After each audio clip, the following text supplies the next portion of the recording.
अष्ट विनायक में एक विनायक, सबसे प्रबल विनायक, अष्ट विनायक में सबसे प्रबल।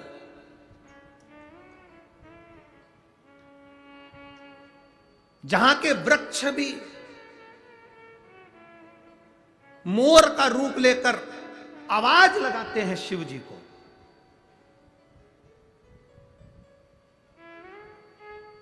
जहां की नदी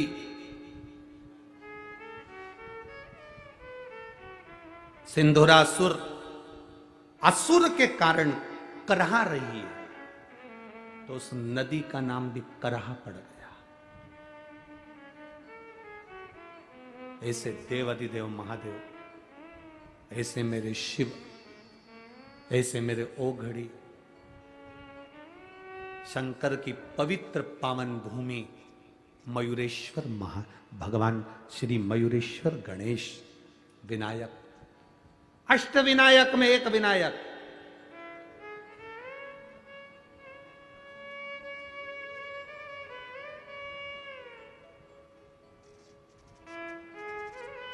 हजारों बेलपत्री के वृक्ष थे, हजारों बेलपत्री के वृक्ष मोरगांव के अंदर, हजारों।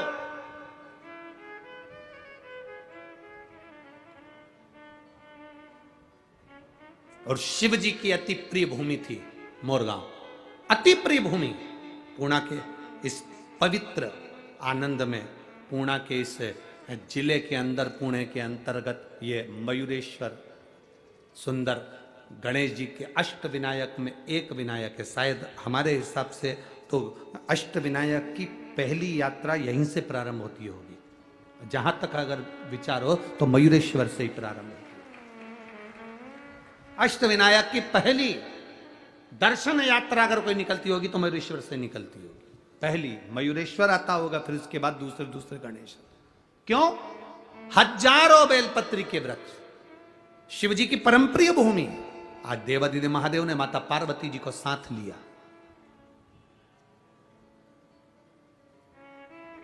जिस समय पर देवराज के प्राण छूट गए, शंकर भगवान ने देवराज को नंदी पर बिठाया। नंदी पर बिठाकर भगवान शंकर देवराज को लेकर कैलाश धाम चले गए, तो पार्वती जी ने भगवान शिव जी से प्रश्न किया।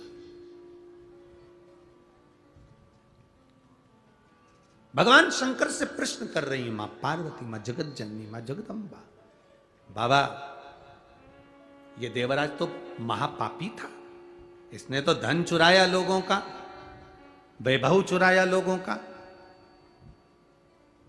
हम आपसे एक निवेदन करेंगे, आप जब भी कथा सुनने के लिए किसी पंडाल में जाओ, चाहे सियोर वाले महाराज के यहाँ कथा में आओ, चाहे किसी महाराज के यहाँ जाओ, चाहे भागवत सुनने जाओ, चाहे रामायण सुनने जाओ, चाहे शिव महापुराण की कथा सुनने के लिए जाओ, हम दूसरी पुराण से हम ये नहीं कहेंगे कि भागवत में या रामायण में तुम जेवर पहनकर जाओ कि ना जाओ, पर शिव महापुराण में कभी भी कथा सुनने आना तो सोने का कोई जेवर, कोई सोने का मंगलसूत्र हो, सोने की चेन हो, सोने का हार हो, या वीआईपी कोई चीज हो, तो वो कथा के, ये अग्नि का ध्यान रखिएगा, थोड़ा सा दिया ऐसा सरका,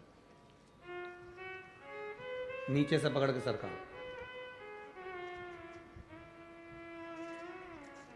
बस ठीक है, ठीक है। शिव महापुराण की कथा में कभी भी जाना, सोने का ज्यादा आभूषण नहीं, कुछ नहीं सोने, मेरे ओघड़ी जैसे जाओ। हम शंकर जी को दिखाने जा रहे हैं कि शंकर जी से मांगने जा रहे हैं? हम शिव जी से कहने जा रहे हैं कि तेरा नाम कुबेरेश्वर महादेव है,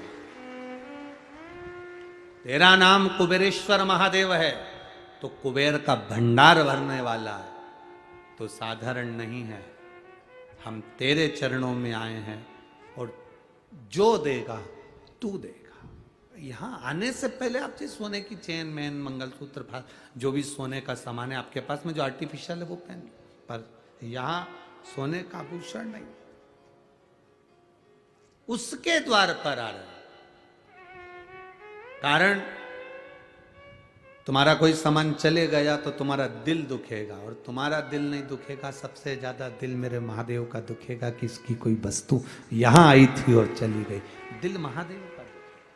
और एक बात आप लोगों से कहना चाहेंगे, चोटों की तो आदत रहती है, वो आते हैं। जैसे कथा सुनने धर्मात्मा आते हैं, पुण्यात्मा आते हैं, संस्कारवान लोग आते हैं, बड़े पुण्य वाले लोग आते हैं, तो कथा सुनने चोटे भी आते हैं। ऐसा नहीं है कि नहीं।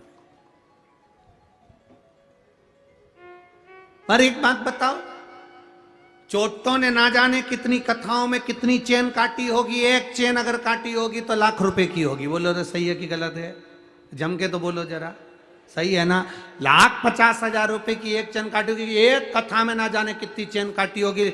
अभी तक तो चोर भी करोड़पति बन गया होता, पर आज तक चोटा चोटा ही रिया। आज तक चोटे से प्रमोशन नहीं कर पाया, और जिनकी चली भी गई, देवादिदेव महादेव ने उसको और 2 तोला बढ़ाकर उसके गले में डलवा दी। ये चली भी गई तो उसने दे, पर चोटे का प्रमोशन नहीं हुआ। तो मेरा निवेदन है चोटों से कि तुम्हारा प्रमोशन आज तक नहीं हुआ और ना होगा। अगर किसी का दिल दुखाओगे तो जिंदगी में कभी सुखी नहीं रह पाओगे, ये निश्चित रखिए। आप सुखी रहे। हम शिव महापुराण की कथा कहती है, अड़भंग शिव है, अड़भंग। शंकर की भक्ति में जब जाना, शंकर की भक्ति में जब पहुंचना, तब अपने हृदय से पहुंचना, दिखावे से नहीं। शंकर को छल की जरूरत नहीं है, शंकर को छल नहीं चाहिए, शंकर को एक लोटा जल चाहिए। छल से कभी शिव प्रसन्न नहीं हुआ, शंकर कभी प्रसन्न नहीं हो सकता।